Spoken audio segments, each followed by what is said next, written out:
perpetrators. Collaborating closely with the local authorities, Douglas was able to work freely in Bosnia. In Iraq, the situation is much more complicated. The problem that we see is that there are probably three quite different kinds of contamination in Iraq.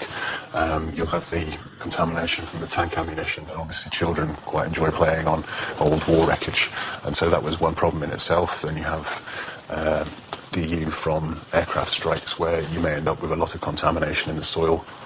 Then you'll have another kind of contamination from the armoured fighting vehicles, which again fire a small caliber round, and that will definitely be within built-up areas. So you have three different kinds of contamination. All of this needs to be mapped. But at the moment, the US hasn't released data on where it's fired any of these weapons. And this is a huge issue. To obtain this information, militants have demonstrated outside the American embassy in London, but the US Army still refuses to provide it. In the meantime, the NGO is attacking the British government, also accused of having used depleted uranium weapons in Iraq. Recently, these accusations have even been taken up by a British member of Parliament during a session. The Leader of the House may have seen today's distressing reports about the increased rate of birth defects in Fallujah. Can we have a debate about this issue so we can hear from the Foreign Secretary what representations he is making to his US counterparts about this appalling legacy of the Iraq War? In 2010, the British Ministry of Defense finally admitted the use of depleted uranium in Iraq and supplied the United Nations with information on the zones targeted. The US allies beginning to voice its doubts on this weapon. Only Belgium, Ireland, Costa Rica, and New Zealand have formally banned uranium in their arms. But today, no international convention even mentions depleted uranium in its texts. This allows the US administration to continue using it without fear of reprisals. At the Illinois Law Faculty, Francis Boyle claims that the USA can be hauled before a tribunal. This lawyer and Harvard graduate has an international reputation. Agent Orange in Vietnam, Gulf War syndrome, war trials are his specialty. Today, Francis Boyle is locked in a new battle to have the use of depleted uranium recognized as a war crime. Uranium munitions violate the Hague Regulations of 1907, and then DU also violates the Geneva Protocol of 1925. So their use of DU is clearly a war crime. So if it's illegal, why is it used? It shouldn't be, but why does the United States use landmines? Why, we're trying to stop it. The problem is how do you bring the rule of law to bear on the United States government? It's very difficult to do, especially on the Pentagon. They're a law unto themselves. That's why it's so hard to bring the United States to heel. He sees isolation on the international stage as being the only way forward. I think if we can get all the parties to the Geneva Protocol to send in that letter to the French government, now apparently even the British are willing to go along with this. And the U.S. then is the only outlier on DU. Just maybe they'll say, okay, let's stop using DU. Francis Boyle's cause seems a desperate one. The United States continue to make use of uranium in developing their military arsenal.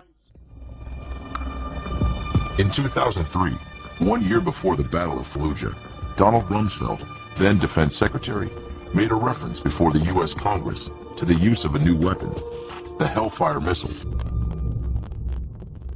The new missile can take out the first floor of a building without damaging the floors above, and is capable of reaching around corners, striking enemy forces that hide in caves or bunkers. This declaration went largely unnoticed, but it heralded the development of a new missile that would be tested during the early days of the war in Iraq. Some experts did react to Rumsfeld's declaration. One of them was arms researcher Di Williams. This scientist is a member of the UN Institute for Disarmament Research. He claims the Hellfire missile is a new generation bomb. It was used several times during the Battle of Fallujah. The experts call it a thermobaric weapon.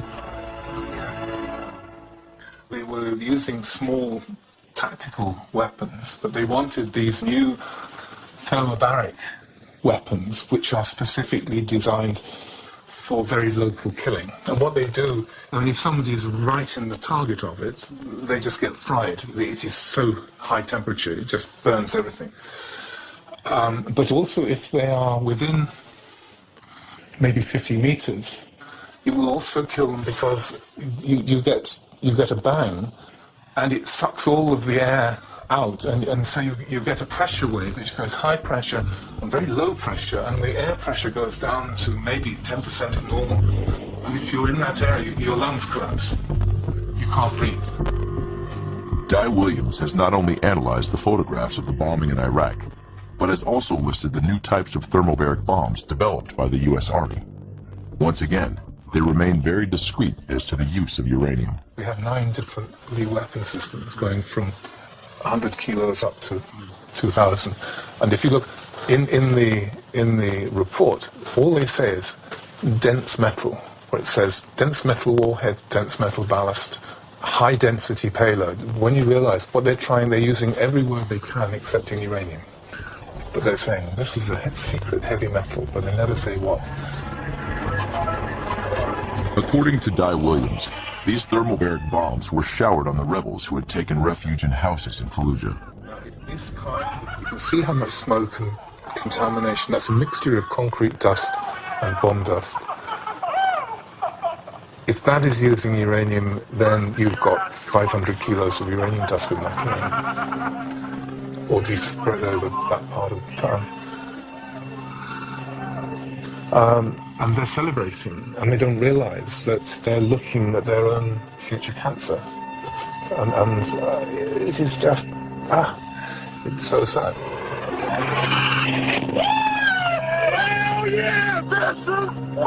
See you in fucking hell, dog. See you in fucking hell.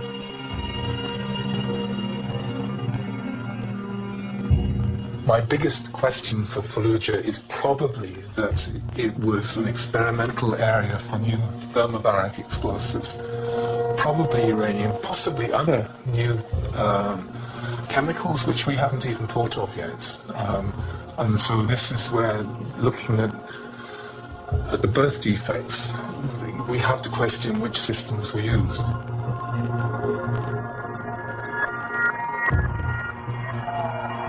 Was my parents' hometown of Fallujah used as a laboratory by the U.S. Army? How long will Iraqis have to suffer the consequences of the war?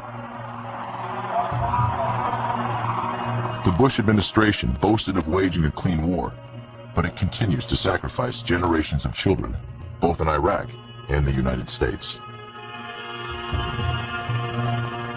In Fallujah, 2 to 3 deformed babies are born every day. Most live but a few hours. The space in the cemetery reserved for these victims grows steadily.